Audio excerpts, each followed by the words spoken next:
this building. There's a person here that just said something about the memorabilia of this place.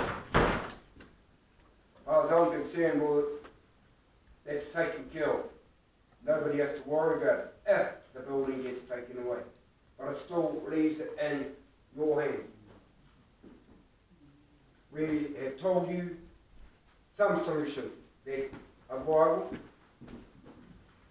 It's really up to you guys.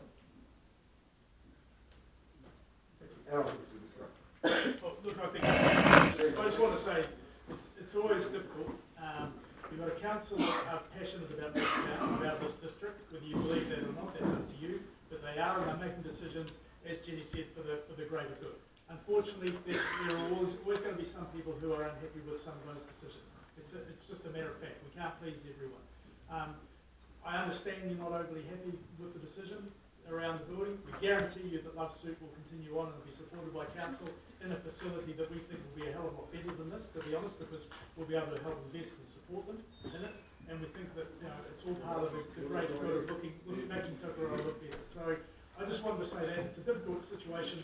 Appreciate you turning out, because to be honest, I wish you had been there when the long-term plan discussions were going through, because we want that sort of passion and that sort of feedback from the community. My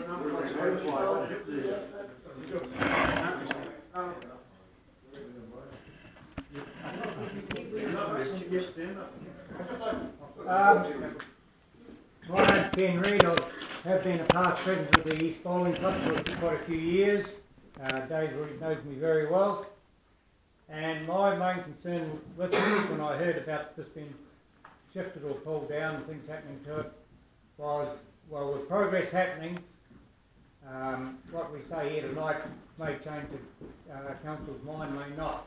But I want real assurance from the council here now that all this stuff is kept and not put in some dark hole, and in 4 or 5 years' time somebody says, what's this rubbish, and throw it away. Because this is what's happened. Yeah. I'm also currently president of the local RSA, and trying to find any, because next year's 100 years of RSA being in New Zealand, and to try and find out anything of the old RSA in Tokoroa, all the records have been destroyed. They've all been gone, and there's a lot of things happening in Tokoroa where we've got famous sports people, arts people, the music, and that, and we've got no records of them at all. And I'd hate to see the same thing happen here. You're talking about starting up a bowling club again. The Tokoroa Cosmopolitan Bowling Club had to close down this year for lack of membership, and the cost of running bowling clubs now are quite dear.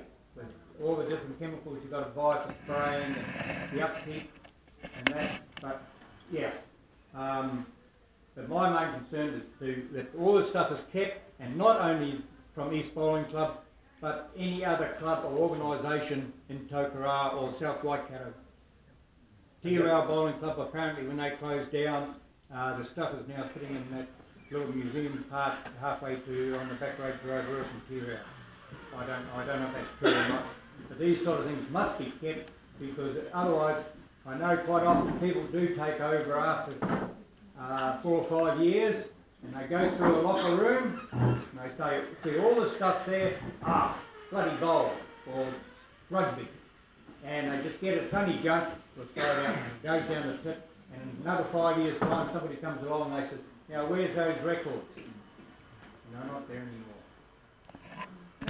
In fact, I'll probably find a lot of paperwork and minutes and stuff from East Bowling Club have already gone missing, Dave. I don't know what happened. I wasn't here. Yeah, there'd be a lot of it's gone missing over the years. So let's hope that the council I can give you, while I'm there, that assurance. Bill Machin has the same passion for the history that you possibly have.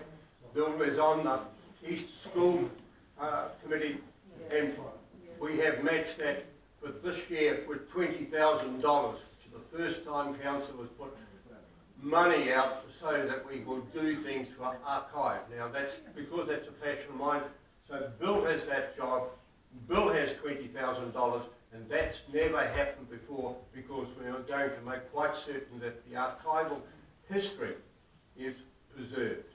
Yeah, that's what's frightening me though, and after you go now, in a couple of years' time, somebody will come along and say, well, we've wasted $40,000 on this, we're going to cut costs. I'm glad you think it's going to be about me, but I can assure you that when you elect your next mayor, I bet you that next mayor is passionate about the community as I am.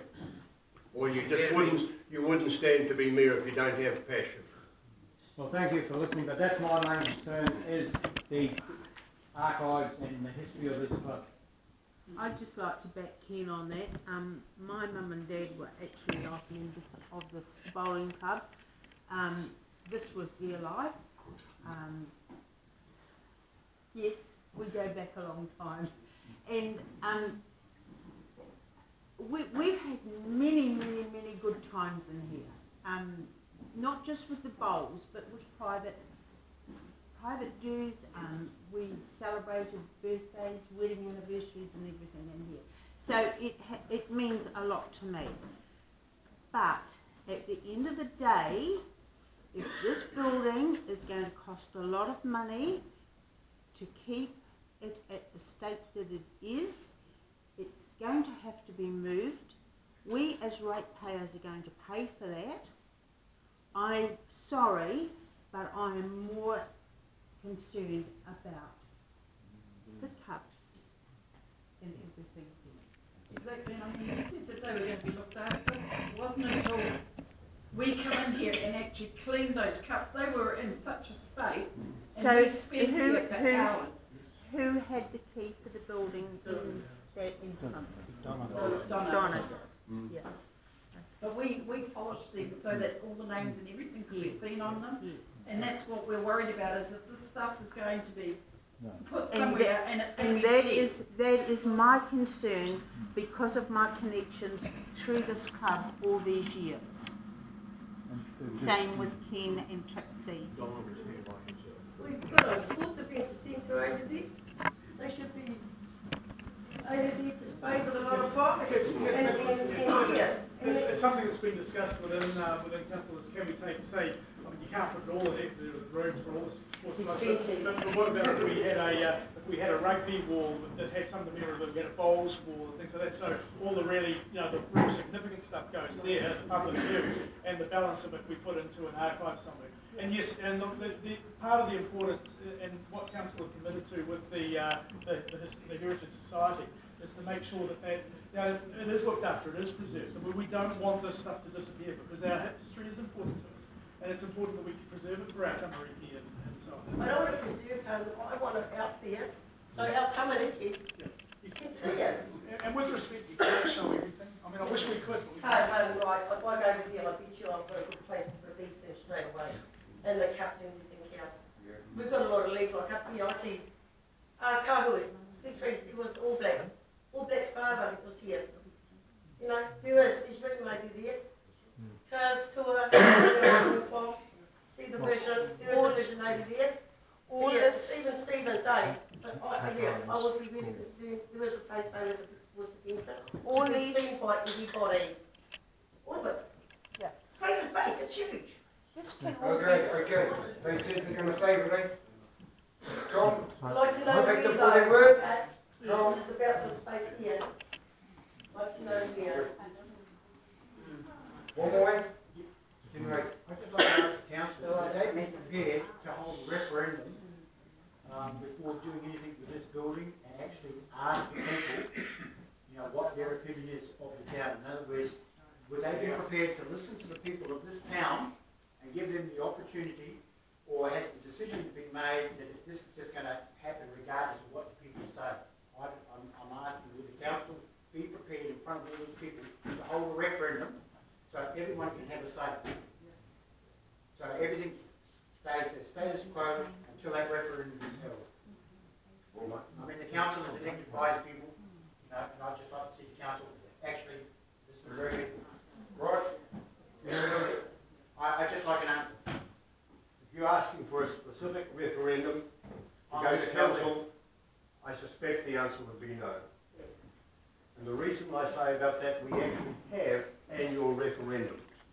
No, it's because you don't believe in democracy.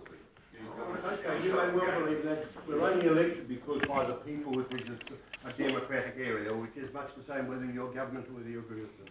but we actually have a long-term